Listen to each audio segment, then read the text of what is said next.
2차 대전을 승리로 이끌었던 영국의 수상이죠. 윈스턴 처칠을 잘 아실 것입니다. 그에게 관련된 일화가 참 많은데요. 한 번은 이런 일도 있었습니다. 그가 이제 강요 회의에 가기 위해서 가고 있는데 그만 차가 과속을 하다가 교통경찰에게 적발이 되었어요. 교통경찰은 이제 범칙금을 부과하려고 했는데요. 처칠의 이제 운전기사가 사실 뒤에 수상이 타고 계신데 회의 때문에 그런 거니까 좀 봐달라고 이렇게 이야기를 전합니다. 그랬더니 교통경찰이 이렇게 힐끗 한번 뒷좌석을 보더니요 이렇게 말해요. 정말 뒤에 수상이 타고 계시다면 수상각하가 그러실 리가 없습니다. 설령 그렇다고 하더라도 예외는 없습니다. 이러면서 그냥 가차없이 범칙금을 불가를 해버렸어요. 처칠은 내심 그래도 이 권력의 눈치 보지 않고 이 법대로 하는 이런 공무원이 있다는 것이 마음이 흐뭇했습니다. 그리고 이제 회의를 마치고 런던 경찰청장에게 전화를 걸었어요. 그러면서 이렇게 자신의 직무에 충실한 경찰이 있다는 것을 자랑스럽게 생각한다고 하면서 그를 한 계급 특진시키는 것이 어떠냐라고 말합니다. 그랬더니 경찰청장이 이렇게 대답을 해요. 과속 차량을 적발했다고 특진시키는 규정은 없습니다. 규정대로 한 건데 그걸 왜 특혜를 주냐는 것이죠. 처칠은 그날 2번이나 민망한 일을 당했지만은 우리나라가 바르게 돌아가고 있구나 이런 생각을 하면서 마음이 기뻤다고 합니다. 정말 그렇죠. 한 나라의 법과 질서가 바로 서고 모두가 그것을 준수하는 사회가 되면 그 사회가 얼마나 참 견고하고 복되게 성장하겠습니까? 국민 각자가 자기의 맡은 자리에서 정도의 길을 걷고 간다고 한다면 아마 그 안에 살아가는 모든 사람들은 평안하게 될 겁니다. 반면에 상황에 따라 법의 잣대가 잘라진다든지 돈이나 권력에 의해서 정의가 흔들리면 그 사회는 불안하고 미래는 어두울 수밖에 없습니다. 오늘 본문은 이런 정의가 무너진 이스라엘을 향해서 주시는 하나님의 말씀이에요. 본문에 나오는 아모스 선지자는 원래 이 북쪽 이스라엘 사람이 아닙니다. 그는 이스라엘이 남북으로 나뉘었을 때 남쪽 유다의 드고아라고 하는 지역에서 살던 사람이에요. 제사장 출신도 아니고 선지자 가문 출신도 아니고 그는 양을 치는 목자였고 뽕나무를 재배하는 농부였습니다. 근데 하나님은 그런 아모스를 들어서 유다도 아니고 저 북쪽에 있는 북이스라엘의 선지자로 삼으셨어요. 아마 그 북이스라엘이 너무도 타락했기 때문에 일꾼으로 쓰실 사람이 그만큼 없었던 것 같습니다. 본문에 보니까 하나님이 아모스 선지자를 통해서 북이스라엘 백성들 향해 주신 말씀이 있는데요. 아주 충격적인 소식입니다. 본문 21절에서 23절 말씀까지 있는데요. 같이 한번 읽어봅니다. 내가 너희 절기들을 미워하여 멸시하며 너희 성회들을 기뻐하지 아니하나니 너희가 내게 번제나 소제를 드릴지라도 내가 받지 아니할 것이요 너희의 살진 희생의 화목제도 내가 돌아보지 아니하리라. 내 노랫소리를 내 앞에서 그칠지어다 내 비파 소리도 내가 듣지 아니하리라. 아멘. 여러분 굉장히 충격적인 내용 아닙니까? 말씀해 보니까 이스라엘이 절기를 하나님 앞에 지키면서 예배하는데 그거 받지 않으시겠다는 겁니다. 살찐 소와 양으로 하나님 앞에 정성을 다해 제사를 드리는데 그거 받으시지 않겠다는 거예요. 또 마음을 다해 찬송 드리고 여러 비파와 수금 악기를 동원해서 하나님을 높여드리려고 하는데 그거 듣지 않으시겠다는 거예요.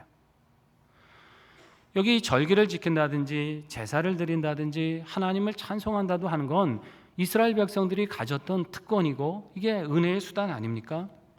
다른 민족에게 이런 게 없잖아요. 그들은 절기를 지키면서 하나님이 우리를 이렇게 사랑하시고 구원하셨다. 그 은혜를 다시 한번 되새겼어요. 그리고 제사하면서 내 죄를 다 사함받고 하나님의 백성으로서 살아가는 그 자부심을 가질 수 있었습니다. 또 찬양하고 악기로 하나님을 높여드리면서 정말 하나님의 임재를 경험하고 하나님과 교제하는 기쁨 가운데 나아갔던 사람들이에요. 근데 하나님이 이제 너희들의 그런 헌신, 그런 예배 나 받지 않겠다. 나 듣기도 싫다. 지금 이 말씀 하시는 것입니다. 하나님 보실 때 그들의 그 종교 생활이 무의미하다는 것이죠. 어떻게 보면 가증스럽다라고 지금 말씀하시는 겁니다. 왜 이렇게 되었을까요? 그들의 삶이 하나님 앞에 잘못되었기 때문이에요. 아모스가 활동하던 당시는 여로보암 2세라고 하는 왕이 통치하던 때였는데요. 이때 북이스라엘은 그동 전례 없던 최고의 그 전성기를 구가하고 있었어요. 전쟁을 했는데 이겼습니다. 시리아의 다메섹까지 자기들의 영토로 다 편입을 시켜서 영토를 크게 확장을 했습니다.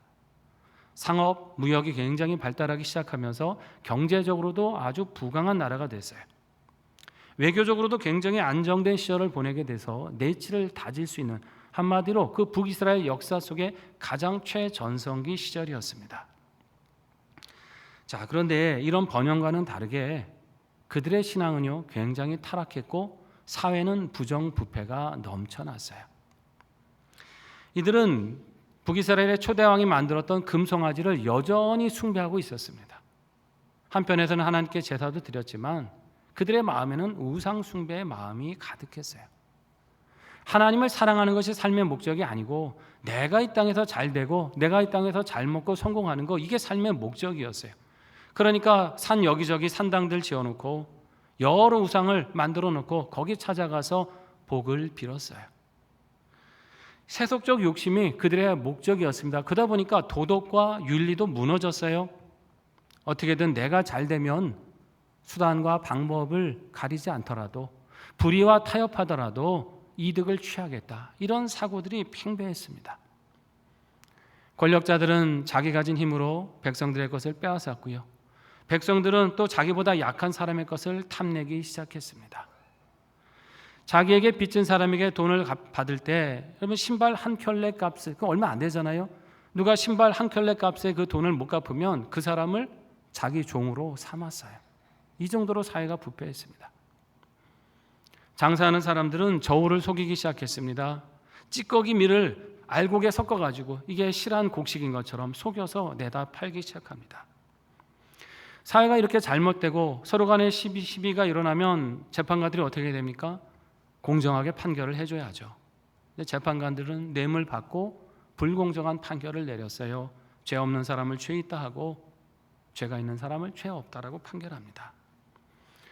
사회가 이 거짓과 불의가 만연하기 시작합니다. 그리고 문제는 뭐냐면 백성들은 이제 모든 사회가 그러니까 그냥 그렇게 살아가는 걸 당연하게 여기기 시작해요. 아무런 문제의식이 없었어요. 그러면서 때가 되면 하나님께 나와서 이제 제사하는 거예요. 때가 되면 절기를 지키면서 하나님께 찬송하는 거예요. 그러면서 생각하는 거죠. 우리가 이렇게 하나님 섬겼으니까 우린 문제가 없을 거야. 우리가 하나님께 이게 봉헌도 하고 헌신도 했으니까 이게 복을 받은 거야.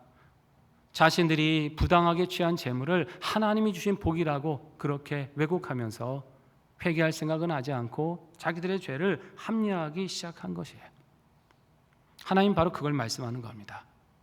너희들의 삶에 진정한 그 삶이 없는 그 신앙, 나 그거 받지 않겠다, 나 그거 거부하겠다 말씀하신 겁니다. 여러분, 하나님께서 우리에게 원하시는 것이 무엇일까요? 그것은 바로 순전한 마음과 진실한 행위인 줄 믿습니다. 우리가 형식을 갖춰서 하나님을 제대로 예배하는 것도 중요하지만 진정 받기를 원하시는 것은 그 예배 안에 담긴 우리의 하나님 앞에 보시기에 기뻐하시는 삶을 우리에게 찾으시는 거예요. 여러분, 우리가 주일에 나와 이렇게 정성껏 하나님 앞에 예배했으면 한 주간 살아가실 때도 같은 마음으로 세상에서 살아가시기를 바랍니다. 가정에서, 직장에서, 때론 학교에서, 일터에서 우리가 하나님 앞에 가진 그 겸손과 정성의 마음, 그걸 가지고 일상에서도 살아가야 되는 거예요. 어려울 때도 있겠죠. 손해가 있을 때도 있습니다. 그러나 어떤 상황에서든지 하나님 가르치시는 길대로 가겠다는 그 믿음의 삶을 살아가야 됩니다. 말씀을 따라 이웃에게 선을 행하고 또 말씀에 따라 약하고 어려운 사람이 있으면 긍휼을 베풀 줄도 알아야 되는 거예요. 이렇게 우리의 삶이 하나님 보실 때 진정성 있고 진실하게 될 때 하나님은 그 예배를 통해 우리의 삶 전체를 온전히 받으실 줄 믿습니다. 이러한 신앙으로 하나님께 늘 연락되고 그 은혜를 누리시는 자녀들이 되시기를 바랍니다. 말씀해 보면 하나님께서는 이스라엘 백성을 향해 너희들의 삶부터 고쳐라, 그 말씀을 하고 계세요. 본문 24절인데요. 같이 읽어볼까요? 오직 정의를 물같이 공의를 마르지 않는 강같이 흐르게 할지어다. 아멘.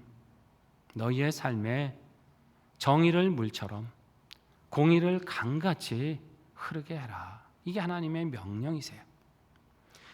여기 정의와 공의라고 하는 아주 중요한 두 단어가 나오는데요. 이 정의라는 말은 이제 헬라어로 미슈파트라는 단어를 쓰는데 올바름, 의로움 이런 뜻인데 특별히 어떤 것과 관련이 있냐면 공정한 재판과 관련이 있습니다. 그러니까 법에 근거해서 그것이 공정하게 진행이 되면 정의로운 것이고, 만약에 법을 잘못 집행한다고 한다면 그거는 정의롭지 못한 거예요. 절차대로 모든 것이 그 절차대로 됐을 때 그것을 정의라고 말하는 것이고, 또 절차대로 되지 않고 다른 힘과 권력에 의해서 무엇인가 왜곡되거나 잘못된 판결이 내려지기 시작하면 그것을 정의롭지 못하다라고 말하는 것입니다. 또 여기 공의라는 말도 있는데요. 이 말은 체다카라는 단어를 쓰고 있습니다. 이 공의는 정의를 포함하기도 하지만 그보다 좀 더 포괄적이고 넓은 뜻을 가지고 있습니다. 특별히 여러분, 이 공의는 하나님의 성품이시기도 하죠. 여러분, 우리가 하나님의 성품 얘기할 때 사랑의 하나님 이렇게 말씀하기도 하고 또 공의로우신 하나님 이런 표현을 쓰지 않습니까? 하나님이 우리 인생과 역사를 대하실 때 어떻게 대하세요? 항상 공정하시고 의롭게 대하십니다. 우리를 통치하실 때 불의한 것이 없으시고 항상 이 공정함으로 하나님의 말씀에 근거해서 올바르게 우리를 대하시잖아요. 그것이 바로 공의예요. 그러니까 공의는 하나님의 통치 아래 있는 모든 사람, 모든 영역에서 이루어져야 될 그러한 성품이고 통치 행위입니다. 한마디로 말하면 세상에서 하나님의 권세를 위임받은 사람들 있지 않습니까? 그게 뭐 크든 작든 상관없어요. 우리가 가진 모든 권세는 하나님이 주신 건데, 이 권세를 위임받은 사람은 자신의 그 삶 가운데 그것을 공정하게 행하고 의롭게 행해야 한다는 말씀입니다. 내가 힘이 좀 있다고 해서 약한 사람을 괴롭힌다든지, 내 뜻과 다른 사람이라고 해서 내가 가진 힘으로 그 사람을 억압한다든지 그런 일이 있어서는 안 되는 거예요. 하나님은 우리가 살아가는 이 시대에 우리의 삶에 이 정의를 물처럼 흐르게 하고 공의를 강처럼 넘치게 하라고 말씀하십니다. 왜 정의와 공의를 말씀할 때 이 물과 강에 비유하고 계실까요? 중요한 이유가 있습니다. 여러분, 물이라고 하는 속성은 무엇입니까? 물은요, 틈만 있으면 다 흘러 들어가잖아요. 물이 흐르지 못할 곳은 없습니다. 어디든 틈만 있으면 구석구석 흘러가죠. 그렇게 흘러가서 어떻게 해요? 그 땅을, 마른 땅을 적시고 씨앗을 싹트게 하고 꽃도 피게 하고 열매를 맺게 합니다. 한마디로 물이 흘러가는 모든 것은 모든 생명이 살아날 수 있도록 그렇게 역사하는 게 물입니다. 하나님이 우리 사회에 이 정의와 공의가 물처럼 흘러야 되고 강처럼 넘쳐야 된다고 그렇게 말씀하시는 것은 바로 이 하나님의 의로운 역사가 삶의 구석구석 곳곳에, 우리 사회 곳곳에 빠짐없이, 미치지 못하는 곳이 없이 흘러 들어가야 한다는 말씀입니다. 그래서 그 안에 살아가는 모든 국민들이 지위에 상관없이, 신분에 상관없이, 가진 것 상관없이 모두가 공정하게 하나님의 의로우심 가운데서 살아야 한다는 말씀이죠. 그게 진정한 평안이고 그게 진정한 공의가 이루어진 삶이라는 말씀이에요. 나만의 정의가 되어서는 안 된다는 거죠. 특정한 누군가에게만 유리한 정의가 되어서도 안 된다는 거예요. 모두에게 공정하게 적용되어야 한다는 말씀입니다. 여러분, 이 말씀을 오늘 우리가 살아가는 이 시대에 비추어 본다면 여러분 어떻겠습니까? 오늘 우리가 사는 이 시대도 이스라엘처럼만큼이나 이 정의와 공의가 회복되어야 될 줄로 믿습니다. 나라의 일꾼을 세우는 청문회를 보다 보면 정말 각종 비리와 불법에 얼룩진 사람들이 얼마나 많습니까? 너무나 참 한숨도 나오고 안타까울 때가 있잖아요. 왜 이렇게 세울 만한 일꾼이 없는지 여러분 탄식이 나올 때가 있지 않습니까? 법의 적용이라고 하는 게 모든 사람에게 공정해야 되는데 그게 정의고 공인데 누군가에게는 솜방망이고 누군가에게는 철퇴와 같을 때가 있지 않습니까? 곳곳에서 원칙이 무너질 때가 있어요. 공정이 사라질 때가 있습니다. 한 주간 참 많은 사건이 있다 보니까요, 이 교회와 관련된 소식을 또 제가 언급하지 않을 수가 없는데요. 여러분 지난주 수요일에 아마 다 보도를 통해 들으셨겠죠. 부산의 세계를 교회를 섬기시는 손현보 목사님이 구속이 되었습니다. 혐의는 부산시 교육감 선거에서 후보가 되는 한 사람을 데려다가 이렇게 대담을 한 것이 공직선거법 위반이다라는 혐의를 가지고 구속을 한 건데요. 이 일이 선거 기간 동안에 일어난 게 아니라 한참 전에 있었던 일이기 때문에 사실 이것이 선거법 위반이냐 아니냐 자체가 논란이 있습니다. 그것부터 가려야 되는 것이고, 설령 그것이 선거법 위반이었다고 하더라도 구속까지 하는 것은 전례가 없는, 법조계에서도 이해하지 못하는 사건으로 보고 있습니다. 되게 정치인들 중에 보면 이제 선거법 위반한 사람들이 많이 있잖아요. 그럼 어떻게 합니까? 구속되는 경우는 없었어요. 그리고 수사받고 판결 받을 때 벌금 100만 원, 많으면 200만 원 정도 선에서 판결이 끝났습니다. 되게 그렇게 끝나는 사안이에요. 그런데 대형교회 담임 목사를 그것도 도주의 우려가 있다고 해서 구속을 해버렸어요. 그분이 어디로 도주하실 수가 있을까요? 여러분 구속되는 장면을 혹시 영상으로 보신 분들은 아시겠지만 가족들이나 변호사에게 어디로 데려가는지 알리지도 않고 마치 목사님을 기결수처럼 포승줄에 묶어서 데려갔습니다. 많은 사람들이 이걸 보면서 아니 어떻게 이럴 수가 있느냐, 공정해야 될 법의 잣대가 왜 사람에 따라 사안에 따라 이렇게 다를 수 있느냐 탄식을 했습니다. 대한민국은 엄연히 자유민주적 질서가 있는 나라고요, 법치 국가입니다. 무슨 일이 있으면 법에 정해진 절차대로 행해야 되는 것이고 누구에게나 그 잣대는 공정해야 됩니다. 이것을 무시하고 법 위에서 강제력이 행사가 된다고 한다면 여러분 그건 자유민주적 질서를 파괴하는 행위예요. 이미 지난 세월 보다 보니까 우리나라 법치가 많이 무너지고 있다는 것을 많은 분들이 참 걱정하고 염려를 하고 있습니다만 이제는 더 도를 넘어서 종교의 영역까지 탄압이 시작되고 있는 거 아닌가, 많은 분들이 지금 이렇게 우려를 하고 있습니다. 이미 몇 달 전에는 경찰들이 몇몇 교회를 압수수색하는 적도 있었죠. 제가 한번 수요 예배 때는 말씀드린 적이 있는 것 같은데 여러분 군사정권 때도 이런 일은 없었어요. 그때 참 많은 학생들이 데모도 하고 정부에 반대하는 시위를 하지 않았습니까? 그러다 경찰이 쫓아오면 막 여기저기 도망갔거든요. 그러다가 성당이나 교회로 숨어드는 그런 학생들도 있었습니다. 그러면 그렇게 득달같이 쫓아오던 경찰들도요, 거기서 대개는 멈췄어요. 성당 교회 안에 막 들어가면서까지 수색하고 사람들 체포하지 않았습니다. 그들이 꼭 하나님을 믿어서 그랬겠습니까? 기본적으로 최소한의 두려움은 있었던 거죠. 종교시설에 대한 존중이 있었던 겁니다. 여기는 함부로 범해서는 안 된다는 의식이 있었기 때문이에요. 그런데 요즘 우리나라에서 일어나는 일들 보면 이런 그런 기본적인 존중이 없어요. 법도 무시하고 힘만 있으면 뭐든지 되는 것 같은 그런 세상을 사는 것 같습니다. 너무나 염려스럽습니다.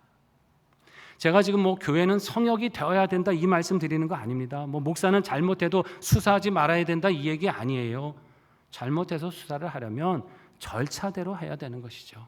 법에 명시된 대로 해야 한다는 말씀입니다. 그거 무시하고 내가 힘이 있다고 강제력을 동원하는 거, 이거는 신앙의 자유를 억압하는 거죠. 표현의 자유가 누구에게나 있는 건데 그것을 지금 억압하는 겁니다. 자유민주 질서를 무너뜨리는 행위입니다.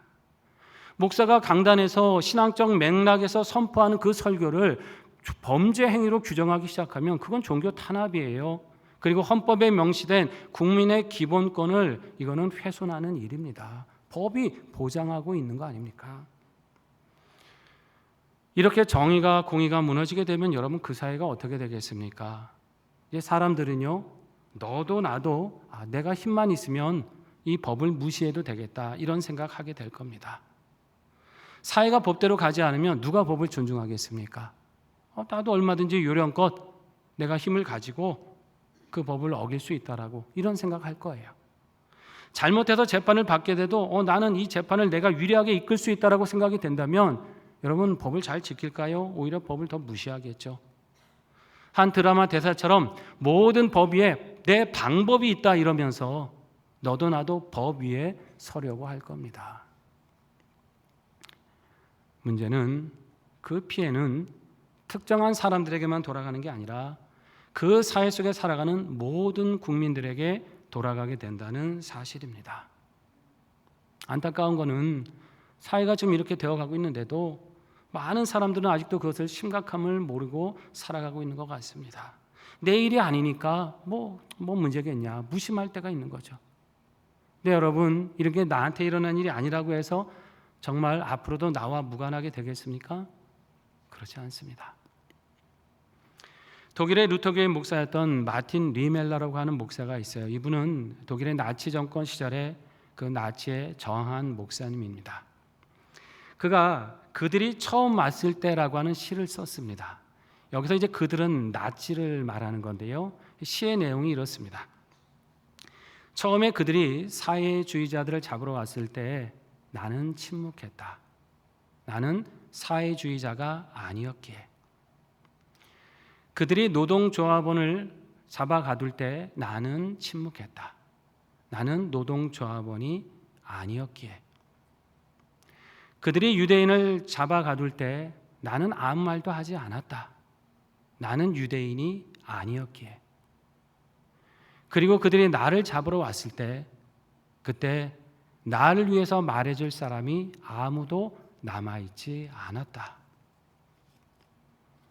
나치가 특정의 집단 사람들을 체포하고 잡아가둘 때 내일이 아니라고 무심하고 침묵하는 독일 국민들을 향해서 쓴 시입니다. 이 사회 속에서 일어나는 일들이 결코 내일이 아닐 수 없다는 거예요. 반드시 언젠가는 나에게도 고스란히 돌아오게 된다는 것입니다. 정의와 공의가 무너지게 되면 그 피해와 고통은 결국 우리와 우리 자손들에게 돌아오게 되는 것입니다. 내가 억울한 일 당하고 부당한 일 당해도 어딘가에도 하소연할 수 없는 그런 상황을 만나게 될 수도 있는 거예요. 여러분, 오늘 우리는 이 시대를 보면서 하나님의 정의와 공의가 우리 사회에 정말 물처럼 흐르고 강같이 넘치기를 사모하며 간절히 기도해야 될 줄로 믿습니다. 남의 일이 아닙니다. 우리 일로 여기고 우리 사명으로 여기고 기도해야 됩니다. 그렇게 정의와 공의가 넘치는 사회가 되어야 그 안에 살아가는 국민들의 삶이, 우리의 삶이 평안해지게 되는 것이고, 그런 사회 풍토가 되어야 우리가 열심히 신앙생활할 수 있는 것이고 이 복음도 힘있게 전파할 수 있는 것입니다. 공의로우신 하나님의 역사가 이 땅에 이루어져야 우리 전도도 힘이 되는 거 아닙니까? 하나님이 역사하신다. 우리 인생과 역사는 하나님이 이끌어 가신다. 이렇게 우리의 전도가 힘 있는 것이 되고 하나님을 능력 있게 전하게 되는 거예요. 여러분, 이를 위해서 우리는 힘써 기도하며 우리 내 작은 삶에서부터 하나님의 이 공의와 의로운 역사를 지키며 실천해야 되는 것입니다. 학생이라고 하면 시험이나 과제에서 일어날 수 있는 부정행위를 단호하게 거부하세요.